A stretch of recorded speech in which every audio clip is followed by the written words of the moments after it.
president. He's had enough. He walks out. Words have power. TV has power. My pen has power. They were taken off Twitter. Not what they showed. Might as well just confess it, so if I derail 90 seconds his name on the Champions League trophy. Your first ever runway show is in just 5. I'm menswear. Yeah, I'm menswear. Our guest tonight is a multi-platinum selling recording artist whose new album is called Rolling Papers 2. Please welcome Wiz Khalifa.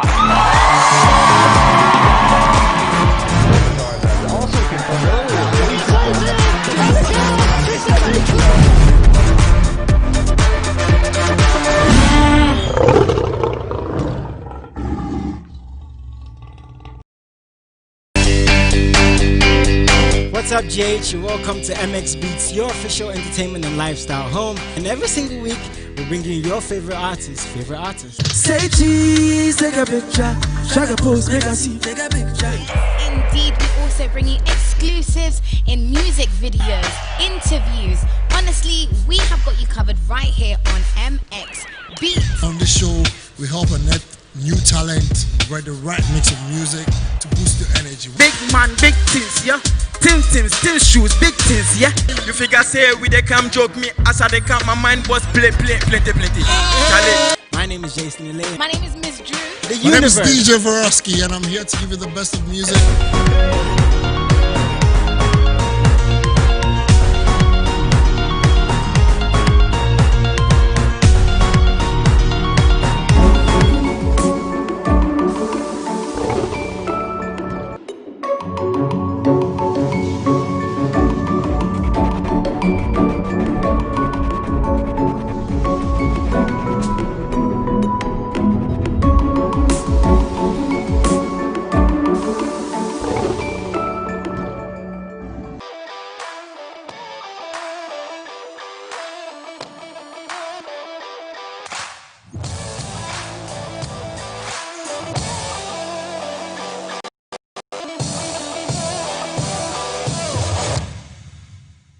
Hi, another beautiful Saturday morning is here. My name is Benedict. So this is Playmakers here on MX24. And of course, from now till the hour of 9, we talk everything sports, from the local scene to the international scene specifically. We'll take a look at what's going to happen this weekend in the major European leagues, the English Premier League. But here on the local scene, Black Stars Kusiki Akono has named this 23-man squad to face Sudan for next month's 2021 Africa Cup of Nations qualifier. Also, we'll look at CAF President Ahmad. He's facing a FIFA ban after breaching code of ethics. He was also tested positive for coronavirus. So, double blow for the 60-year-old. Well, we'll also take a look at the UEFA Champions League games that took place on Tuesday and Wednesday, as well as the Europa League matches. And as I made mention earlier, in the English Premier League, Manchester United will be taking on Thomas Partey's Arsenal tomorrow at Old Trafford. We'll look at that as well here, and these and many more coming up in the next hour. The show, as always, is interactive, so get through to us on our WhatsApp line, which is 0592 866001, 0592 8989601. Well, so just go there and place your comments. We are streaming the show live on our Facebook, so you can also go there and place your comments, as well as on Twitter. I'm on Twitter at Kwesi Benedict.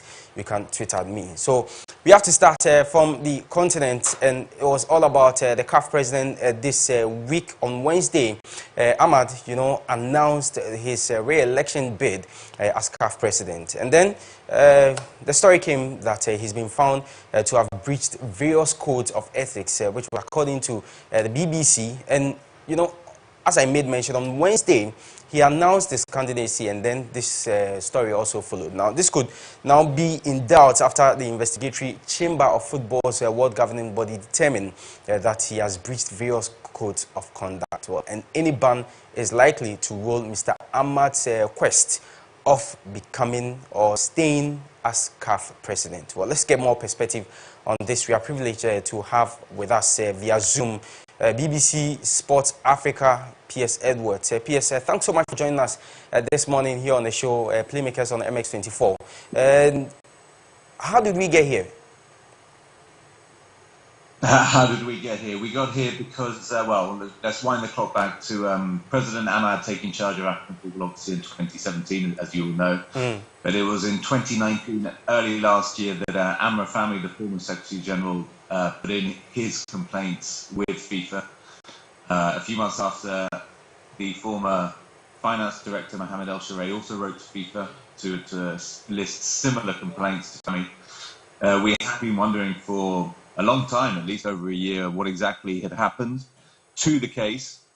We know there was an audit sent to CAF last year. PricewaterhouseCoopers went in there. They issued a damning report about the state of the organisation's governance, its accounting, and they had many, many questions, and they certainly wanted to look into further investigation they said they wanted to do in the role of the tactical steel affair.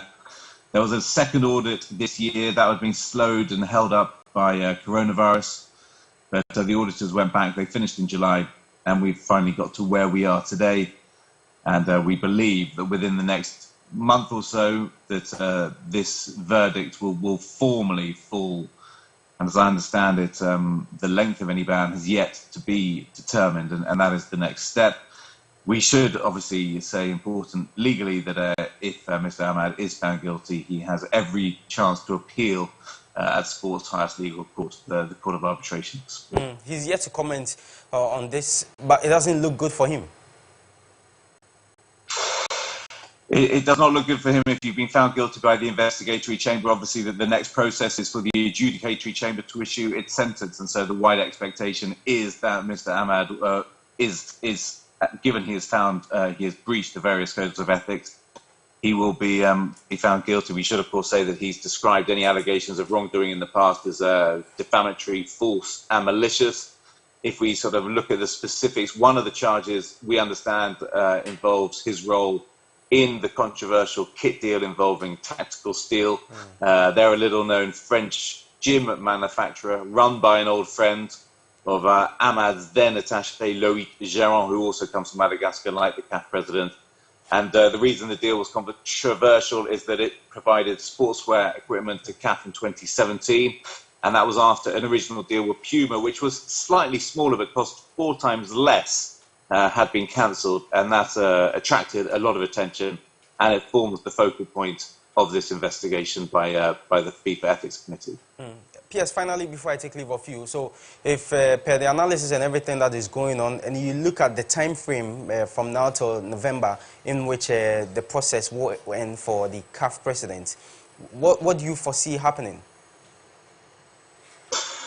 Well, I foresee a whole load of candidates coming out of the woodwork and people applying to take the job that we would never have dreamed to have done it before. Let's not forget that just 4 years ago, if you'd wanted to be the CAF president, you had to be serving on the executive committee. Now, that rule has since changed. It means that anybody across the continent with obviously the suitable amount of involvement in football administration and, of course, a clean record is eligible to go for the post. And so instead of looking at the obvious candidates, the biggest names that we might expect to come out of the executive committee of CAF, there are lots of other federation presidents who are being, as I understand it, their interest in the role is being explored. Their suitability for the role is being explored. How clean they are is being explored. Basically, can they get the post? Can they pass the eligibility test to sit on the FIFA Council? Any CAF president is automatically a FIFA vice president. And so there's a lot of scrambling around and there's a lot of politicking going on. I could not even begin to tell you whose name will be on the ballot when the registration period ends on the 12th of November. But I'd imagine there will be more than just the one candidate we had on Wednesday, Ahmad himself, the only one so far to have applied. We know that Tunisia's Tarek Bouchamawi is very interested in going for the post. Will he be able to get it despite the fact that his FA president wants to go for a separate post in the executive committee, so stopping him at present? And then there are lots of other names in the frame. I won't go into details about them, given some of them have asked privacy as they make for their decisions. But next week, we should start to get some names coming forward. And I'm sure it wouldn't come to your surprise should Amaju Pinnick put himself up. I believe that he is weighing up his decision, and whether he goes for the post or not, I think we'll find out next week, absolutely. Piers, thanks so much for joining us here on the show. Really appreciate it. So that was the BBC Sports Africa, Piers Edwards, speaking to us on the issues regarding Ahmad CAF president. Well, he tested for coronavirus yesterday. We wish him speedy recovery. Well, we have to move on and from CAF to the Black Stars. But before we do that, we'll go for our first commercial break. When we come back, we'll look at the Black Stars and other matters. Don't go away.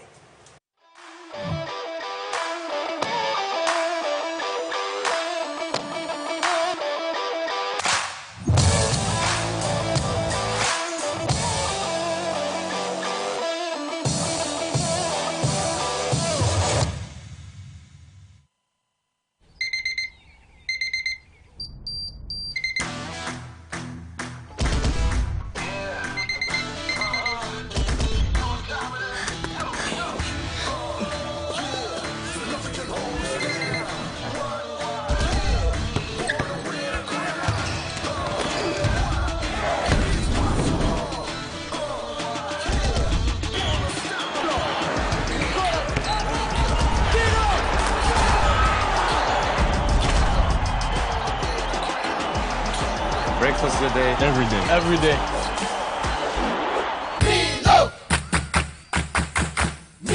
Nestle. Good food, good life. This advertisement has been vetted and approved by the FDA. They'll go with the 4-4-2 diamond formation for that early lead.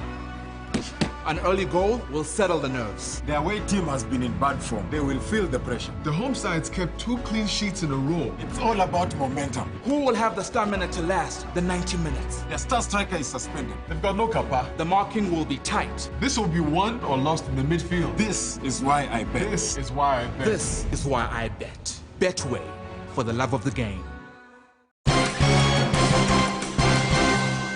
Hello, viewers. I'm feeling very frustrated and bored in Sambulai. I'm very happy. If you don't understand, don't worry, because myself, I don't understand. In this edition, Vodafone Ghana has now made it possible to send money from Vodafone Cash to all network free. We'll cross over to our senior reporter for more details. Ladies and gentlemen, I'm standing in front downtown. You know, I'm learning to make a vlog. I'm not funny as you said. Vodafone, I'm not quite said. Ultimate Senesika to Topia, Emily to Topia, Echo all the network. I will check up there. Me Tissi Montezo, Diamond Falcon. Fifia, Matendo says, don't you put charges, Manome. Two, you bro, charges on your wumlo, I don't have on you. A beer says, do not charges or clandine. Handing and you may failing on me. Eastern America charges me no charges I met G. Naka charges say when we know money cafe ni BP. Oh, honey food oh, For me, I do a lot of online transactions. I just guess here. See, the excitement for me is that I get to save a lot on Vodafone Cash. Please put me down. I'm so excited. I can now send money to all networks without any charges. Me ye jediniba. A bribia says me chia majuma ye fokan. Sika me chia sa charges no. A do so do. Nansu say dear. Me da Vodafone Cash. Sending money on Vodafone Cash to all networks is now free. Send any amount of money as many times as you like to all networks for free. Dial *110# now to send money. Any amount for Masumo. Studio 2. Put him in car. And yeah, Musoma. This is the red news. Apologize. The future is exciting. Ready?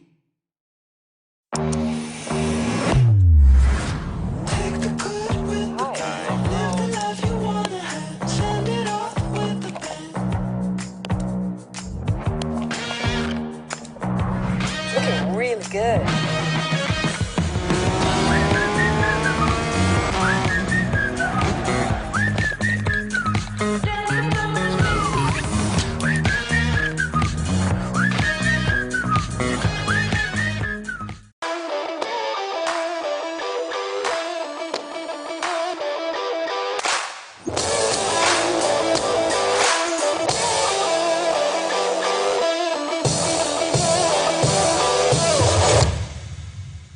so much for staying in the series on Playmakers with me, Benedict. The show proudly brought to you by Vodafone, Samsung, Nestle Ghana, and Betway. You can still send in your messages to our WhatsApp line, which is 0592 896001. Also, the show is streaming live on Facebook, so you can post your comments on our Facebook wall as well as on Twitter. Well, so we've dealt with the issue of CAF President Ahmad. Now, back home to the camp of the Black Stars. And CK Akono yesterday named a 23-man squad for next month's 2021 Africa Cup of Nations qualifier against Sudan. Well, Chelsea left back Baba Rahman is back.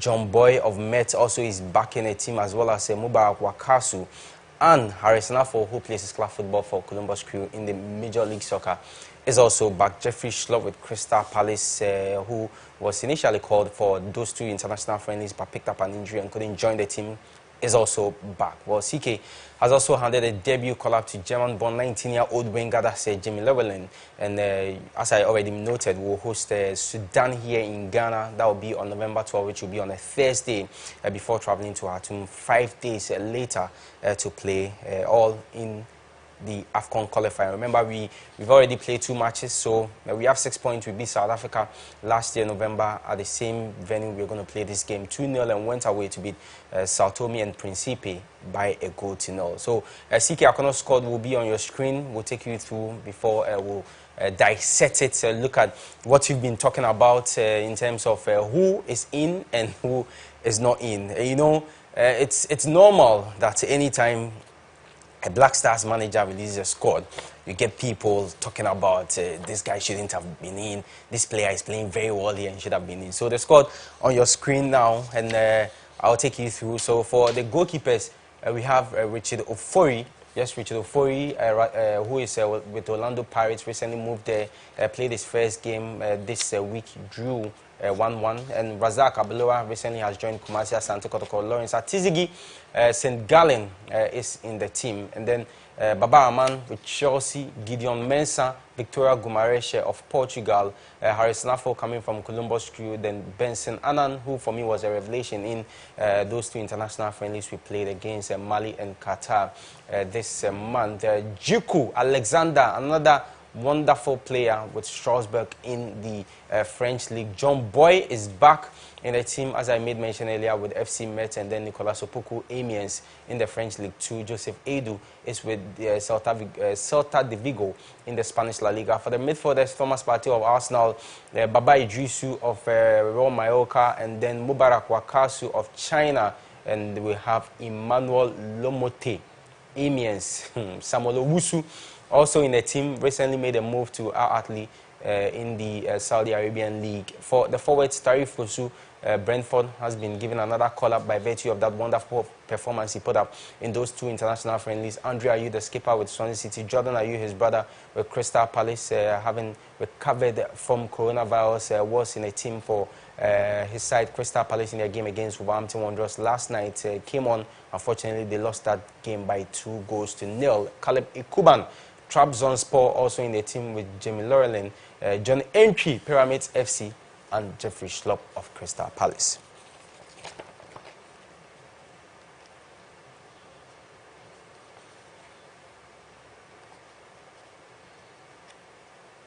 So among other things, Kusiki Akono justified why he called certain players. One was on Baba Rahman. Let's take a listen to the coach. So once a regular player here, due to injury, he was now he's back, he's fit, he's playing very well with his team. Unfortunately, he's not had a chance to play in the first team, but he's had a couple of friendly matches since August, September, and even lastly October. This recently, 24th October, which he played against Liverpool second team. And these matches he's played 90 minutes, somewhere 90 minutes, a lot of 90 minutes, and of course 70 minutes. So we've taken a lot of consideration looking at the fact that we have a little bit of weakness within that area. The fullbacks, I thought it's necessary to bring him to, of course, compete with Gideon on that. Come sit down.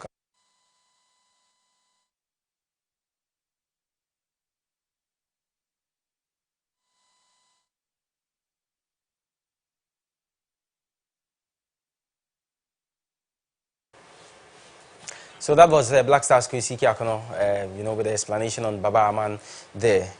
Lots been happening here in the studio, but it's one of those things. Okay, so my guests are in the studio, Akosia, there Amu, and then the usual face, Elon Fiaka. Akosia, how are you? I'm good, Benedict. Great. So, of course, as every Ghanaian, as every sports pundit, you know, when Black Stars, you know, call-up is made, we have our views. But let's start with Baba Aman. I'm sure you are surprised as many that Baba Aman is in this team.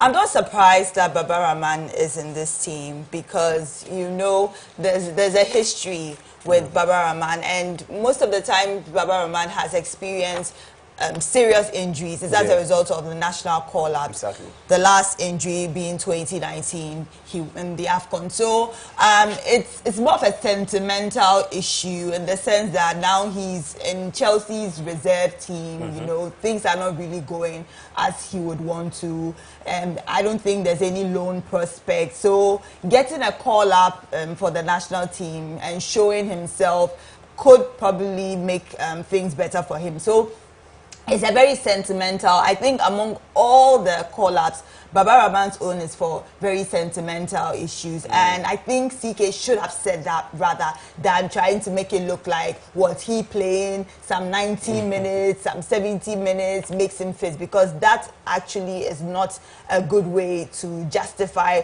Baba Rahman's inclusion. We know what he's done for the Black Stars, and he's a very good left back. So we know that Baba Rahman is a solid guy. It's just that injuries have been his problem. But to say that he's playing for the reserve, come on, there are other people who are actually playing top flight that weren't called up. So it's sentimental, and I'm not surprised at all. So for you, it should have rather been the other way around of, let's say, Baba got injured while serving for us. So possibly maybe we are trying to pay him back, but than to say that he's playing exactly very well. Because, you know, the choice... But you couldn't have taken the fact that he's also playing well at the Chelsea team too, because they recently played against Liverpool. He played 90 minutes, played some couple of games. Is that justification enough?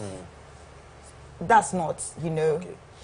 So that's my take on that. But aside Baba Rahman, I mean, the other players, Lumote as well. We also Lumote in a game against Mali. He's back in the team again. You know, I always say this when it comes to coaches' selections. The thing is, the coach knows why he wants certain players and all that. Our thing is to just look back and keep quiet a bit, allow the coach to make his decision. When we watch the games and we see that this didn't go well, then we can come in with our knives. Yeah, that's when we're going to back. But I don't think Lomote really deserved another chance. I personally don't think so. Elon, he's given opportunity to Tariq Fosu, who for me excelled in those two international friendlies, as well as Jiku and Benson Annan. Your impression about the squad? I mean, I looked through the squad yesterday. It was, for me, a mixed bag, because he's brought back the experienced guys and a lot of the new heads. Tariq Fosu was amazing. I think in that game against Mali, he was played out of position, came back to play on the right wing, got the opening goal, etc. So great prospects for a lot of these players in there. You spoke about Baba Rahman. Well, I don't want to go into that. We'll probably be here till tomorrow morning. No, please go into it. The German. Oh no, we'll get into it. The German chap. What's his name? Llewellyn. Yeah. I mean, I looked him up. He looks decent. 19 years old. Yeah. I don't know if we should be chucking him in as soon as we can. The coach mentioned that he's come to learn from, you know, the experienced players. I mean, it's just that you cannot just bring these boys and put them straight in the game. No, I mean, definitely, you know, but I mean, you look across. I mean, the likes of Majid Ashimiru, a lot of us are wondering why he wasn't in the team, because he's playing. You know, we can go on and on and on. But then again, every coach knows his material. And until he proves or otherwise with what he's got at his disposal, I mean, you and I can only sit here and do a lot of conjectures. So let's wait. Sudan, when is that game against Sudan? I think on the 12th. On Thursday, yeah. On the 12th. Thursday this week on the 12th. In Cape Coast. And let's see how that match goes. You're a Chelsea fan, so I expect you to say something about Baba Rahman before I come to him. Well, I think Baba Rahman has been very unlucky with injuries. I mean, we saw him go to Mallorca last season. 2 games into the season, he was back on the sidelines again. And for a lot of those injuries, they've been his anterior cruciate ligament. He's had an issue with that knee. He seems to be back in training. I've seen him play for the under-23s, and he was pretty impressive. But then again, you cannot compare under-23 football to top-flight football. It's golfs and golfs apart. the physicality is a lot different, the opposition is weaker, etc. And for a lot of us, we believe that for an iconic national treasure like the Black Stars, we do not use it for certain sentiments. Because you want to get the best players in. If it were a couple of friendly matches, fair play. This is a qualifier. A qualifier to a major... It's not a case of you already know Baba Aman, you know what he can do. He's been playing consistently for this team until his injuries. So let's give him a chance. And at this point, not to cut you, but at this point, if you look at the Black Stars left back, you really have issues. It's only Gideon Mensah who is a true and true left back. Yeah, but that's just looking across Europe. Is there no other player we can check at left back other than Baba Aman? Which player?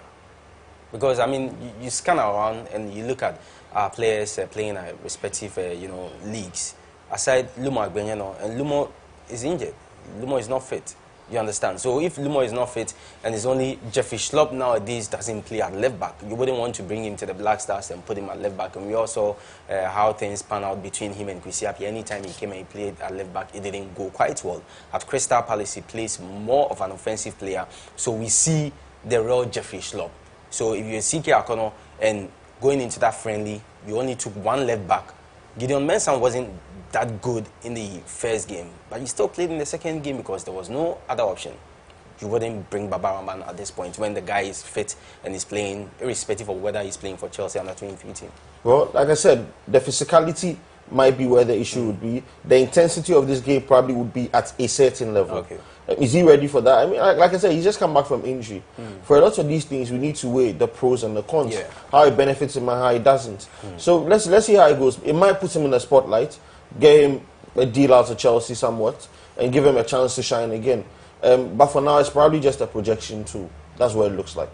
Agusia, is it a case of CK Akono being a listening coach? That's why he brought the likes of John Boy, Harrison Afo, Mubarak Wakasu, because all these guys were missing in those two international friendlies. And when it went bad, a lot was said about why have you left all these top guys and why are you trying to build a new team? This is the Black Stars. There's no time to build a team. Bringing back the OGs and the veterans. You see, I have always had my reservations with this whole want to start a new team and want to rebuild. It's good to rebuild, but you have to find a balance with it. Merging the old with the new so that the old fades away, because it's become a norm that we're trying to retire players before their time. Look at even this Jan issue and how it was handled. You know, I think sometimes let people fade in a very decent and nice manner. And I remember the John Boy, when John Boy was given a call up and he was asking if John Boy is related to the journalist. You know, it was all funny and all that, but now you know you need John Boy back because our back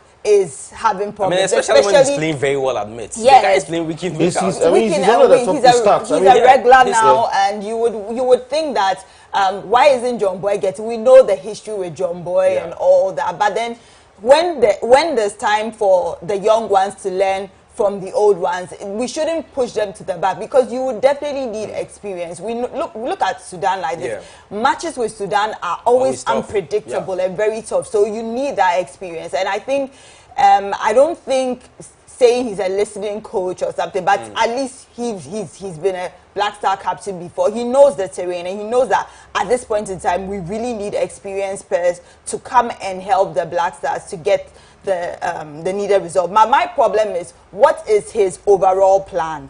You see, his vision for the Black Stars. Because I don't think as of now we can really judge his squad because of the way things are going. Because you're making justifications for Baba Aman and other players and so, but what is the overall vision?